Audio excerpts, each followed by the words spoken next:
Bem, esse vídeo vai sair com uma leitura minha dos jogos da semifinal. Era pra ser 2 vídeos, mas é bom que acaba que compacta 2 jogos em um vídeo só, assim, compacta entre aspas que eu fiz, porque vai ser meia hora de vídeo aqui, provavelmente, então, né? Enfim, vamos lá. Já começar com Espanha e França, que foi um jogo que não tinha muita coisa até o gol. Assim, teve uma chance, lógico. Eu não achei tão claro assim, porque eu vi o Fabian Ruiz, né? Foi um cruzamento do Yamal pro Fabian Ruiz. O Fabian Ruiz ele veio meio desajeitado, assim. Eu já sabia, eu achei. Não é que eu sabia, né? Que eu achei que ele não ia fazer o gol, sei lá. Mas acabou que teve um lance idêntico, né, pra França. Com a E a única diferença foi o gol, basicamente, porque o movimento é quase igual, só que, né, o Colomwani tem mais caguete de centroavante, porque ele é centroavante do que o Fabian Ruiz, que é o meio campista. Perdão? Tô mastigando um chiclete aqui, aí achei que eu quase engoli. Mas o gol foi importante para a França, né, porque não tem outra palavra para descrever, eu achei que tinha outra, mas porque foi o primeiro e único, né? Porque agora eu já sei, foi o primeiro gol dos caras de bola rolando, porque tinham sido 2 ou 3 gols contra. Do 3, que foi 1-0, um gol contra, 0-0, aí 1-1. Aí foi o gol de bola rolando, né? Foi gol de bola parada, no caso pênalti. Oitavas, gol contra, 2 gols contra. Quartas não teve. Então foi 2 gols contra e um gol de bola parada. O primeiro gol de bola rolando, o primeiro e único, né, agora, mas um gol que poderia afeiçoar o jogo para a França, o que não aconteceu porque assim não foi uma reação rápida, porque eu acho que o gol foi ao 7 ou alguma coisa assim, foi ao 7, eu não escrevi, mas foi ao 7, alguma coisa assim, mas a Espanha conseguiu reagir e isso foi muito bom. Uma coisa a destacar aqui, que eu acho que talvez fique até chato de falar, mas o gol foi em cima do Laporte. Um gol em cima de um real estrangeiro. Diferente do Nico Williams e do Yamal, ele não é espanhol. E eu não vi ninguém criticando ele por isso, porque ganhou. Mas é uma coisa a se ressaltar, porque eu não vi, realmente não vi ninguém falando isso. Eu entendo, tipo, completamente. Ninguém quer lacrar, ninguém quer ganhar em cima disso. Mas eu duvido que se a Espanha tivesse perdido, a imprensa espanhola teria falado do gol em cima do estrangeiro que era francês, inclusive. Porque poderia jogar pelo time de lá porque ele é de lá, sabe? Mas, enfim, é só isso que eu tenho a destacar porque eu vi uma fala completamente infeliz e imbecil do treinador da Espanha de 2010 a 2012, sabe? Ou 2010 só. Eu sei que, eu acho que 2010 a 2012, alguma coisa assim. Eu sei que, enfim, foi completamente feliz o que ele falou. E, enfim, e é isso. Eu vou deixar, eu deixo aqui a minha crítica porque não tem como não falar disso, porque é basicamente os 2 melhores jogadores sendo jogados pra merda. Sendo, né, cometendo racismo com ele, enfim, complicado. A França, como eu ia dizendo, o jogo poderia se afeiçoar para a França, porque inclusive teve uma boa escapada do Mbappé que ela carimba o Navas ou o Lenormand. Não, o Lenormand eu acho que não tava no jogo, mas foi o Navas, eu acho, porque ele passou pelo Navas, aí ele passou pelo Fabian Ruiz, chutou e bateu no Navas, assim. Porque ele chuta, né, ele corta pra dentro e chuta no canto do goleiro, assim, no canto da direita, assim, da direita do goleiro. E, enfim, bateu no Navas e acabou que não foi gol. Teve outra, eu acho que teve uma outra escapada que o Rabiot tava com a bola. E aí o Navas, ou o Navas mesmo, né, que fez a falta, ou um dos zagueiros, eu não sei, que ele para o jogo porque se a bola vai no Mbappé é gol. Então assim, a França tava começando a incomodar e não só incomodar, mas também a dar perigo, né, pro jogo, pro gol, pro gol não, né? Perigo pra defesa espanhola para depois pro gol, né? Mas acabou que num jogo bem discreto do Nico Williams, eu reparei isso, mas assim, é porque também foi um jogo de muito mais, tentar mais controlar o jogo, né, pela parte da Espanha. Eu vi isso hoje com, né, no Beckler, né, que todo mundo sabe a qualidade dele, e isso é realmente, isso é real porque é, o Yamal perdeu poucas bolas, o Yamal que tem bom controle, ele mostra muita maturidade nisso, por um ponto que é arisco mesmo, né? Ele tem que ser arisco no Barcelona, né? No Barcelona ele tem que ser arisco, porque ele é o único arisco dali. O Rafinha não é esse jogador, o João Félix muito menos, enfim. O Nico Williams esteve apagado por causa disso, porque o jogo não era ali, né? Não era no, tá ligado? No 100%, no talo, mas acabou que, então por isso o Yamal destacou mais e fez mais coisas nesse jogo. E aí, e nisso, né, que a Espanha estava controlando, mesmo com desvantagem, o Yamal acaba que tira um gol completa. É isso mesmo. É isso mesmo. O Yamal tira um gol da cartola. Eu até escrevi isso, porque ele chama o Rabiot pra dançar, apesar de que eu não lembrava disso, sabe? Eu vi o lance, mas eu não lembrava. Pra mim não era o Rabiot, eu acho. Mas, enfim, acabou que ele tirou o Rabiot pra dançar. O Rabiot que tinha dado aquela declaração, né? Quem não sabe aí, ele basicamente disse que iria fazer jogo duro pro Yamal e que ele teria que jogar muito, e que teria que jogar mais caso ele quisesse avançar pra final. Ele fez mais, né? Porque fez um gol e acabou que foi um golaço, mas foi um gol que é bem característico dele, porque não era o primeiro chute dali que ele tentou um contra a Itália, ele tentou, eu acho que ele tentou até contra a Geórgia e tudo mais, não lembro contra a Alemanha, mas contra a Geórgia eu lembro claramente, contra a Itália eu lembro claramente de um chute assim. E nisso, né, porque esse gol poderia ser de um Robin, sabe, de que ele cortava para dentro, alguém fizesse o pivô e ele chutasse, mas não. Era uma estratégia, talvez uma estratégia vista pelo próprio Yamal, mas eu acho que foi do técnico, porque era uma estratégia de deixar o Yamal mais por dentro, para deixar o Jesus Navas pela direita, porque o Mbappé... Bom, como eu dizia, o celular acabou que parou de gravar e até deu um corte, deve ter dado um corte seco bem aí, mas a estratégia do Yamal cortar para dentro, né, virar quase um meia para deixar o Jesus Navas pela direita, porque o Mbappé não marcava, não marca na verdade, né? Porque ele não marca muito, ele não marca. Ele basicamente não volta e isso poderia criar uma superioridade pelo lado. E foi isso que aconteceu. Foi uma jogada que acabou que ele fechando, o Yamal fechando.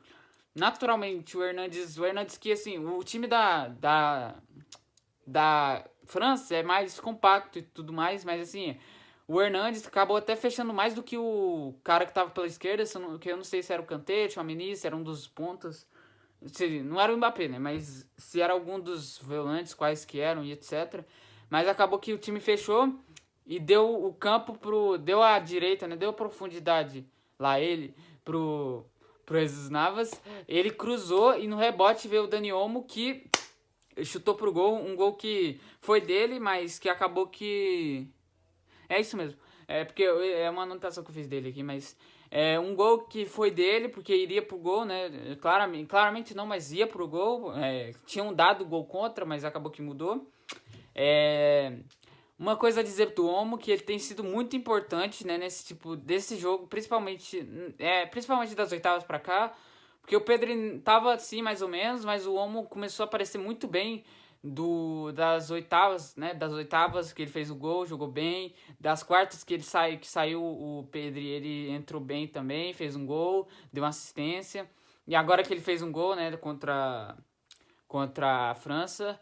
É um cara que, assim, ele olha muito mais pra frente do que pro lado em comparação do Pedro, que eu acho que ele não teria esse ímpeto, acho que por isso que é muito importante, porque não tem esse ímpeto de atacar, de chegar na área, porque ele é mais um passador, ele ainda olha mais pro lado, muitos que falam, muitos não, né? O que eu vejo do Barça, o que eu vejo falando dele do Barça, é que ele é um cara mais de construção, e que inclusive ele poderia ser um segundo homem de meio de campo ali, que ele cria mais, que ele fica mais do lado do primeiro volante, assim, que ele é mais de saída de jogo do que definidor, como é o Dani Olmo, até porque o Dani Olmo é de um time muito mais vertical, que é da Bundesliga, do que o Barcelona. Ah, é isso. Deixa eu ver se tem mais alguma coisa pra eu falar. O que é isso? Não, é só isso que eu quero falar dele. Esse negócio do Yamal jogar pelo meio pra dar o campo pro lateral dele, não era único do... Não era único assim, mas não é que não era único, é porque o Cucurella já não tem muito ímpeto de atacar, porque ele é melhor defendendo, né? Mostrou isso na Eurocopa, pelo menos. E o Nico Williams é muito mais pregado pela esquerda. Mas acabou que, às vezes, ele tentava isso, não deu muito certo, porque né, não saiu nenhum gol assim. Mas tentava isso também, porque o lado direito era do Dembélé. O Dembélé. Não é que o Dembélé não volte, mas, assim, era um time que sabia flutuar muito bem. Esse que é um negócio. Sabia flutuar muito bem os pontas e os laterais. Antes o jogo da Espanha era mais para abrir os pontas e deixar os laterais pelo meio, né? Com 2-3-5, que eu já tanto falei. Que eu já tanto falei, não. Eu falei mais do 2-4-4, mas o 2-3-5 é basicamente deixar os laterais pelo meio.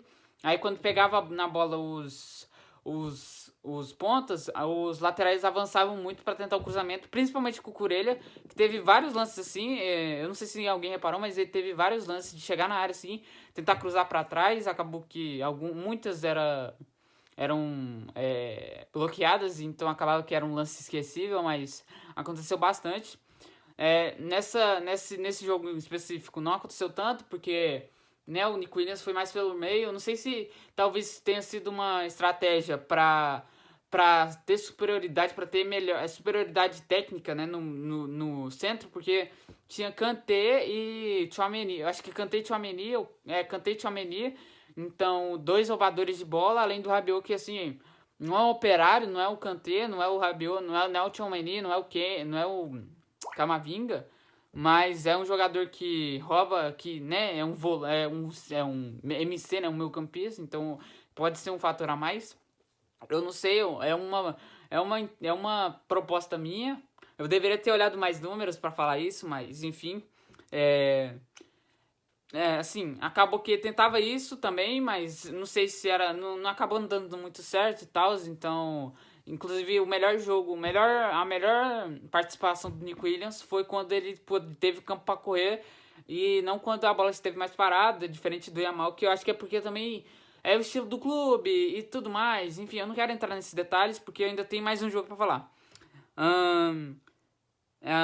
Peraí. França. Ou falo da França? Eu não sei, peraí. Tá, eu vou falar da França. É porque a França Não vou falar isso agora. O jogo, eu vou continuar falando do jogo, né? Porque eu falei muito da Espanha, mas eu não continuei no jogo. O jogo continuou meio morto, assim. Até os 60, que eu até escrevi isso, cara. O Deschamps esperou até os 60 para colocar o melhor jogador da era dele, da era Deschamps, no jogo. Mesmo com um mau jogo, uma má Euro, eu acho que ele demorou muito, porque o Rabiot não tava conseguindo se encontrar. O Kanté e o Tchouaméni não são para isso, então né, acabavam que eles eram negativos, nulos por ali. Eles roubavam a bola, mas não adiantava nada, porque a Espanha já tinha virado. E a Espanha não ia atacar com tudo, com 2-1 em vantagem. Então, era importante ter um Griezmann. Ele não fez porra nenhuma, mas era importante pra mim. Eu até escrevi isso, porque eu achei estranho. Eu não sei, não é que eu não achei estranho, né? 15 minutos é o tempo normal, 60 minutos ali é o tempo normal de todo treinador. Sempre que o time não joga nada, ou então não tá rendendo no primeiro tempo, espera uns 15 minutos de nada pra fazer uma substituição, e foi isso que ele fez. Bem na hora, inclusive, que eu escrevi isso, ele substituiu exatamente aos 60. A França criou mais uma chance com o Mbappé, com o Mbappé só no segundo tempo, que eu me lembro assim, que ele arranca da esquerda contra o Vivian, né, que entrou no lugar do Jesus Navas, que estava mais cansado e tal. Ele arranca, ganha dele, isola, chuta a bola na lua. Assim, eu vi no Eurofoot, né, o Beachfoot, né, o mais para os conhecidos, falando que o Pamecano errou uma chance clara e tudo mais. Eu não vi isso. Eu vi que, pra mim, eu tive a sensação de que a França teve só essa de chance clara. Talvez alguns aplicativos tenham contado essa chance do Pamecano como chance clara, mas pra mim não foi, porque foi um escanteio normal, assim, mesmo que perto. Pra mim, um erro reconhecível e tudo mais. É, tirando isso, cara, não teve muito da França. Inclusive, até os 90 assim, até o fim do jogo, não teve muito. Tipo, o chuveirinho do. Porque precisava do. Colocou o Giroud, inclusive, no final do jogo, pra chuveirar na área. O chuveirinho da França era cruzar com o Pamecano,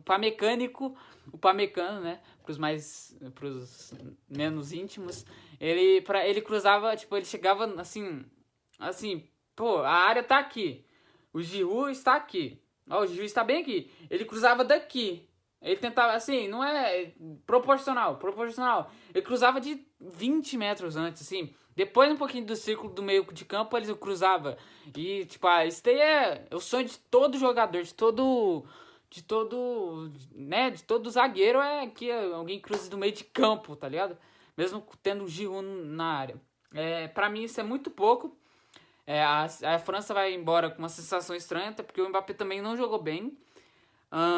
Não, e a França também não jogou para ganhar. Não jogou muito bem. Essa Eurocopa teve uma atuação defensiva boa, mas só, né? O ataque que deveria ser o melhor não criou muita coisa. Mesmo quando criava, não tinha eficiência. Tal, isso aí, tá, pode tirar isso da culpa do Deschamps, mas era um time que criou, pra mim, criou muito pouco, teve pouca pólvora, vou dizer, mas tipo assim, não é que, não tem fogo, mas não teve a pólvora, sabe? Não conseguiu, né, não conseguiu se armar pra fazer gols e, né, talvez até dar mais confiança em jogos como, tipo, a Polônia, empatar com a Polônia na última rodada, o último colocado, pra mim não pode, tipo assim, isso daí não é que não seja concebível pra mim não é algo que se possa, não é algo que a França tenha que passar, enfim, jogando mal, inclusive, eu achei que contra a Polônia jogou mal, mas, enfim, dito isso, vamos passar para a França. Eu até descascaria mais a França, porque eu tenho bastante algumas coisas para falar e tudo mais, mas né, isso daí já tanto faz, porque eu tenho que passar para Holanda e Inglaterra.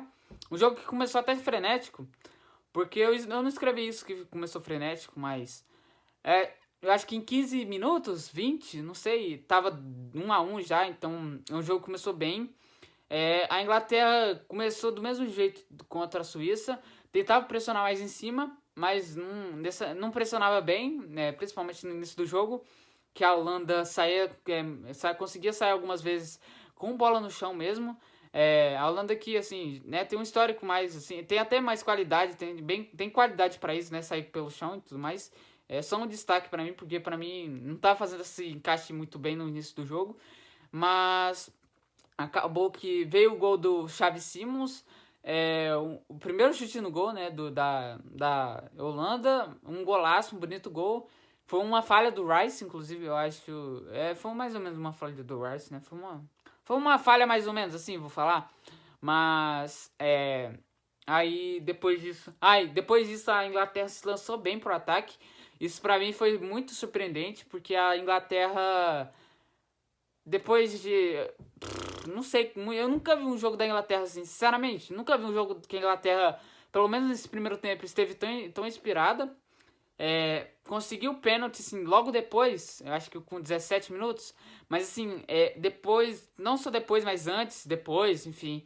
Tava conseguindo pressionar em cima, tinha encaixado bem a pressão e conseguia mais chutes e mais volume de jogo. Tanto que eu escrevi aqui, o volume da Inglaterra é muito mais assim, muito pelo chutão que tava tendo da Holanda, porque, ele chutava muito, aí despachava a bola, a Inglaterra ganhava na segunda bola, porque não tinha o Weghorst desde o começo pra bater essa bola no peito, dominar, girar, fazer o pivô, etc. Não fazia isso muito, não tinha isso, né, a Holanda, mas isso também tem uma competência, uma contribuição da Inglaterra que pressionava bem em cima, tirava alguns espaços da Holanda, tipo, centro, sei lá, o Kane que marcava o Verbruggen e conseguia marcar um zagueiro, porque fechava o canto, assim, sabe, pra ele não conseguir tocar. Enfim, bem a Inglaterra, eu escrevi as minhas anotações com uma raiva, porque pra mim a Inglaterra é um sinônimo de jogar feio, tava sendo assim, né, até esse jogo. Mas realmente estava jogando bem a Inglaterra. Dessa vez mereceu passar. O jogo mais difícil, o mais importante até agora, foi o que ele melhor jogou. Assim, foi um grau de competência que finalmente se apareceu. Assim, se apareceu finalmente entre aspas, porque antes a Southgate conseguia mais isso, não de pressionar muito, de tudo mais, mas ele se fechava bem, era mais consistente antes do que esse time que horroroso que jogou a maior parte da Eurocopa. E vai ser a maior parte, né? Porque foram os 3 da fase de grupos e 2 do mata-mata. Então 5 de supostamente 2, vai. Porque são 5 de 1 até agora. Pode ser 6 de 1 ou 5 de 2, dependendo da final. Mas basicamente isso. É isso mesmo. Não tem muito o que falar do primeiro tempo. Não tem muito o que falar do primeiro tempo. Porque, assim, teve até. Inclusive depois do gol. Teve uma chance com o Foden, né? Aquela chance que o Mainu vem carregando. O Foden infiltra no meio da zaga, assim, na área. E consegue. Mas vai meio estranho, né? Vai carregando a bola, parece que ele vai perder. Só que ele consegue carregar, bate embaixo da perna do Verbruggen. E acaba que o Dumfries, que fez o pênalti. O pênalti, inclusive. Eu não comentei, né? Esqueci de comentar que teve o gol da Inglaterra, mas eu acho que eu comentei. Não, eu falei, né? Falei dos 2 gols, mas enfim. Teve o gol da Inglaterra com um pênalti discutível. Pra mim não foi discutível, pra mim foi pênalti realmente. Mas depois disso, né? Teve essa jogada do Foden aos 25, 30. 30? Não, 30, foi 30 eu coloquei aqui. Aos 25, 30 mais ou menos, né? Na verdade, porque eu não coloquei o minuto exato. Mas o Foden infiltra. E aí quando ele bate debaixo da perna do Verbruggen, o Dumfries salva em cima da linha o mesmo cara que tinha acabado de fazer um pênalti. E que inclusive logo depois deu uma cabeçada no travessão. Ou seja, foi um. Assim, a Holanda eu não destaquei muito, porque eu acho que até essa cabeçada do Dumfries tinha só um chute, só o chute do Xavi Simons no gol. E só o chute do Xavi Simons, na verdade. Mas não foi uma Holanda muito inspirada nesse primeiro tempo, até porque o Gakpo também não apareceu muito bem. O Malen, assim, o Depay saiu no final do primeiro tempo, mais ou menos. Mas o Malen também não apareceu muito bem. E, assim, o Depay não vou cobrar muito, mas eu acho que ele talvez já tivesse mal desde o jogo contra a Turquia e tudo mais, vai saber. Mas o Malen não apareceu bem, né? O Malen que foi para substituir o Bergwijn que estava mal, né? O Bergwijn, no caso. E acabou que jogou mal também. O Malen jogou mal, entendeu? Trocadilhos, kkk. Enfim, a Holanda que entrou no segundo tempo com o Weghorst, cara, nossa, que sotaque feio, sinceramente. Mas entrou com o Weghorst no segundo tempo. O time conseguiu ter um ímpeto, segurar o ímpeto da Inglaterra. Fez um bom segundo tempo. Teve uma chance do Van Dijk, que sei lá se foi do Van Dijk, se foi o gol contra. Até agora eu não sei se foi um desvio contra, se foi do Van Dijk, mas o Pickford defendeu. Assim, a Holanda estava conseguindo concentrar. Não é que estava conseguindo ter um volume super gigante, mas estava conseguindo parar o ímpeto da Inglaterra, que estava muito bem mesmo esse primeiro tempo. O segundo tempo foi mais discreto da Inglaterra, tanto que as melhores jogadas, assim, as jogadas que poderiam ser perigosas, então que foram minimamente perigosas, foram da Holanda. Esse desvio do Van Dijk, ou talvez do contra do Walker, né, que estava marcando ele. Teve um cruzamento do Gakpo que o Pickford desvia assim, que logo atrás dele, se ele fura assim, o Dumfries estava lá para fazer. Então, assim, a Holanda estava melhor no segundo tempo. Teve isso, enfim. Eu achei que tinha mais chance, só que teve só isso. Então, parecia que o jogo foi ruim, né? Que eu tô falando assim, descrevendo o segundo tempo. que mas assim, o jogo tava aqui no primeiro tempo, então se tivesse assim, talvez seria bom, mas é que ele caiu bastante também. Eu vi algumas pessoas falando isso, e ele caiu bastante nesse segundo tempo. Não sei, talvez a Inglaterra, talvez porque conseguiu ser segurada, mas a Holanda porque conseguiu segurar, então meio que assim, era uma ação, uma reação, vamos por assim dizer, não sei. Eu sei que a proposta da Holanda no segundo tempo foi muito mais segurar a Inglaterra, conseguiu segurar a Inglaterra, né? Porque o Weghorst, ele conseguia fazer isso que não estava funcionando no primeiro tempo. De pegar a bola, dominar no peito, parar o jogo, fazer o pivô. E assim, assim o Gakpo aparecer um pouco mais. Quem que foi o Weghorst? Só o Gakpo, né? Que eu posso atacar assim do ataque, por exemplo. Que apareceu um pouco mais. O Ake até teve umas intervenções, não sei o que, mas assim, não foi muito crucial, sabe? Não, né? Não teve que aparecer muito. Então o jogo caiu muito, mas mais por mérito da Holanda, eu diria. Mas assim, é completamente assim, um jogo tático assim, beleza, pode ser cai para qualquer um, mas a maioria das vezes cai pra Inglaterra porque a Inglaterra tem um melhor elenco. Não a maioria, né? Porque até uns 8 anos atrás, quando o Southgate entrou, tinha o Rooney, sabe? O Rooney é 8 anos atrás, gente. 8 anos atrás. Você pensa, o Rooney em 2016, você acha que ele tá... Pô, ele tá gordão. Não, ele tava jogando na Inglaterra ainda. Enfim, a Inglaterra que...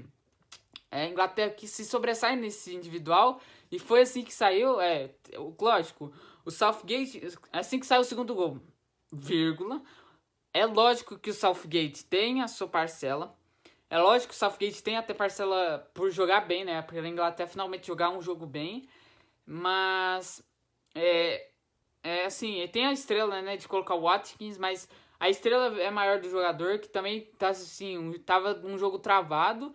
E aí, numa jogada, eu acho que, eu não sei, foi do Saka, enfim, não interessa quem tocou pro Palmer. O Palmer deu uma enfiada pro Watkins, lá ele não, né? Deu uma enfiada, pô. Tipo assim, tocou pro Palmer, aí sim, lá ele. O Palmer tocou pro Watkins, aí sim, lá ele. E o Watkins, ele girou muito bem por cima do De Vrij. Um golzaço de centroavante, assim. Eu não diria que típico Harry Kane, porque o Harry Kane, eu não lembro realmente dele fazer um gol assim. O máximo que eu lembro é de um gol contra o Liverpool, que ele domina assim em cima do Van Dijk, ou então um pouquinho antes, sabe? Tipo, o Van Dijk tá uns 3 metros dele, ele domina a bola e já chuta, assim, cruzado pro Alisson, e o Alisson cruzado no pé no pé da trave, e o Alisson não consegue pegar.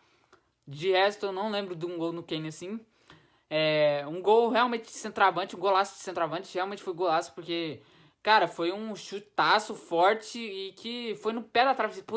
Eu vi por 2 centímetros assim, ela bate na trave e sai, por exemplo. Então, foi um gol distinto de centroavante, porque nem olhou pro gol para fazer. Enfim, como eu disse, a Inglaterra tem méritos de passar.